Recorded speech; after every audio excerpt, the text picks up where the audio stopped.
Hola, hola machirulos opresores, yo soy Mimi y esto es Iron Lady.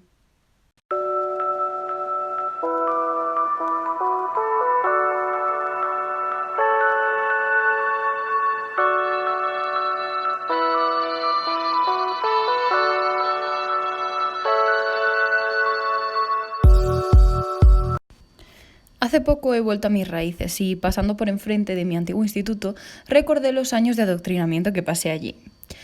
Yo siempre he sido buena estudiante, no me malinterpretéis, pero también he sido siempre bastante crítica con la información que me daban y nunca he sido de aceptar dogmas porque sí. Por ello me gané alguna bronca, alguna mala cara y unos cuantos negativos, sobre todo en la asignatura de la que hablaré en esta serie, que dará comienzo hoy. Si estáis listos, claro. Hoy empezaremos con una serie de respuestas a mi profesora de ciudadanía.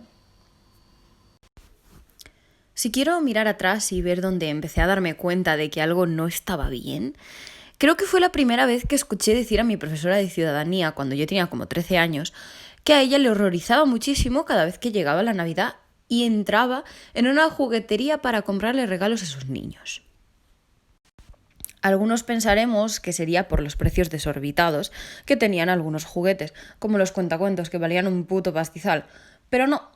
Lo que hacía entrar en furia a mi profesora era que los juguetes estaban divididos entre chicos y chicas, aparte de por edades, pero eso a ella no le importaba.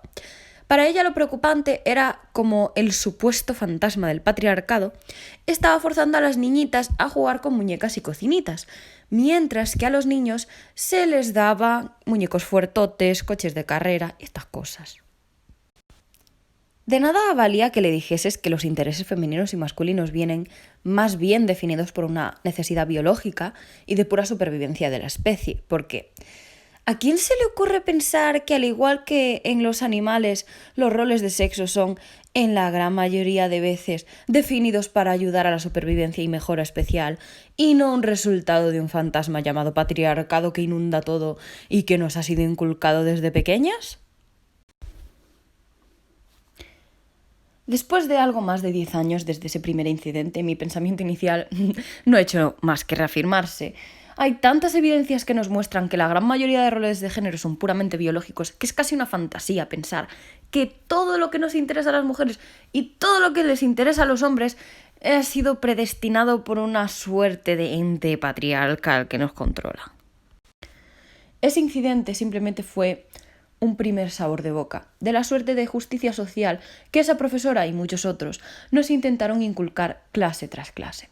Y creo que, haciendo un listado del temario de esa mujer, podríamos hacer una especie de libro de feminismo rancio sin tener imaginación ninguna. De hecho, voy a hacer algo parecido. Usaré ese temario de ciudadanía contra los que lo crearon.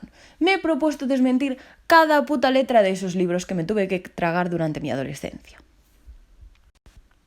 En la familia y en la escuela. Bueno, este era el primer capítulo. En este primer capítulo, en tu primer año de lavado cerebral total, te presentaban sin anestesia a tu mejor archienemigo, el señor patriarcado.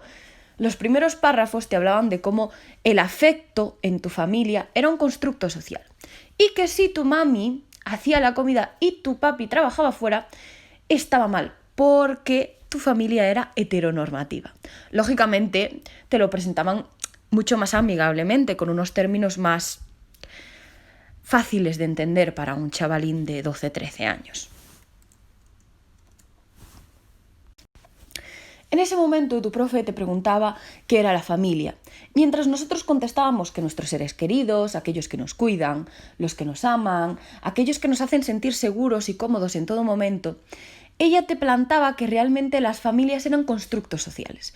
En aquel momento esas palabras no significaban mucho para ti y, como lo decía tu profe, pues tenía que ser verdad. La continuación de esta clase no fue mejor, preguntándonos qué era ser mamá y ser papá, que si significaba lo mismo o conllevaban lo mismo. ¿Cuántas de nuestras mamis eran amas de casa y hacían que te sintieses avergonzada si así fuese? En ese momento, poniendo como ejemplo las familias de niños de 12 y 13 años, hizo la introducción de nuestro archienemigo, el terrible patriarcado. Hasta aquel momento, a menos que fueses hijo de una familia feminista a muerte, las cuales no abundaban, esa palabra no la habías escuchado en tu corta vida, así que la curiosidad podía nublar tu racionalidad.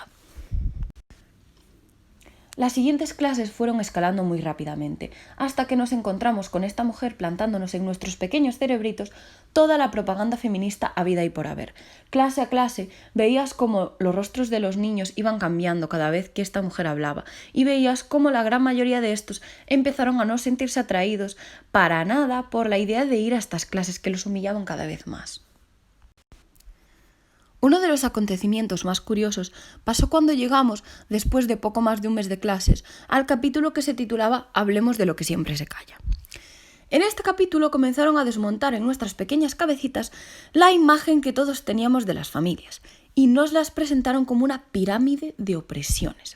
Papá, que estaba en la cabeza de esa pirámide, tenía autoridad y por tanto ejercía opresión sobre mamá, que a su vez tenía autoridad sobre nosotros los niños, y por tanto la figura de mamá y papá pasaban de ser nuestros amados progenitores y protectores a algo con unos tintes un poco más oscuros.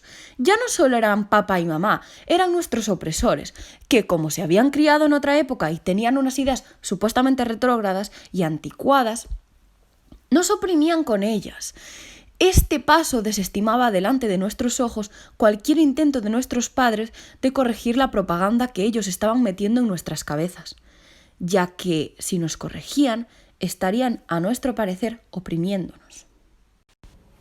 Después de destruir ante nuestros ojos el primer pilar que teníamos, llegó una clase en la que esta mujer nos preguntó que cuál es la utilidad de la escuela. Todos nosotros teníamos respuestas diferentes, pero la gran mayoría iban dirigidas a aprender matemáticas, inglés, naturales o sociales. Algunos ilusos también pensaban que era para ir a ver a sus amiguitos, pero esta no era su concepción. Nuestra profe pensaba que la escuela servía para enseñarnos a los niños a cómo pensar para ser buenos ciudadanos. Mi problema con esa afirmación no reside tan solo en lo de ser buenos ciudadanos, a pesar de que pienso que es un terreno mucho más perteneciente a los padres que a la escuela, muchísimo más si es pública. Pero mi mayor problema es que quisieran enseñar a los niños cómo pensar, no a pensar, sino cómo. No es que te enseñasen diferentes ideologías y que tú después eligieses, sino que querían literalmente enseñar a pensar como ellos consideraban correcto para ser un buen ciudadano. Realmente no pienso que ni nuestros profesores ni nosotros mismos fuésemos conscientes de lo oscuro de estas ideas. La verdad es que siempre eran planteadas como una especie de avance, como un vamos a enseñar a los niños lo que tienen que pensar y opinar para que lo hagan bien. El problema es que no vivimos en los mundos de Yuppie, donde podemos saber qué pensamientos e ideologías son correctas, santas y cuáles son perjudiciales. Precisamente por esa complejidad deberíamos abstenernos de enseñarle a nadie qué deben pensar y más bien enseñarles a pensar. En realidad, si pudiéramos poner una especie de mercado libre de ideas, las realmente malas se irían a pique.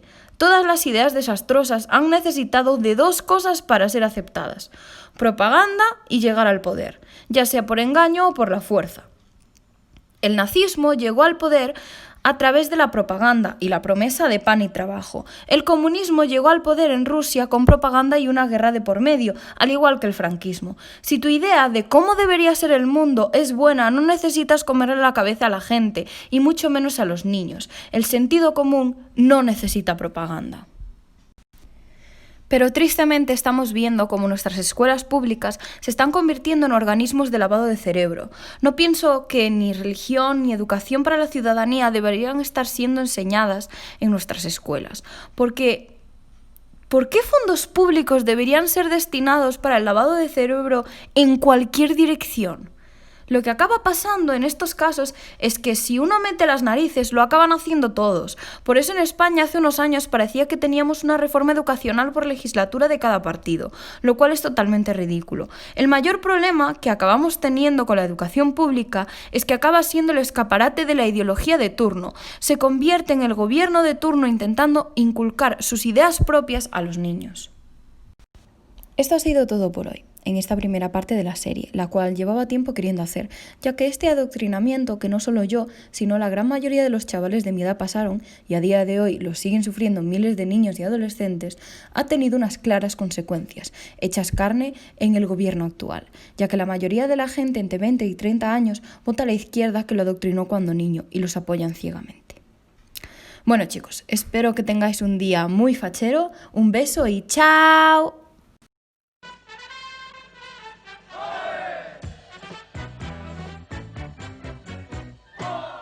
Entre flores, fandanguillo y alegría, nació mi España, la tierra del amor.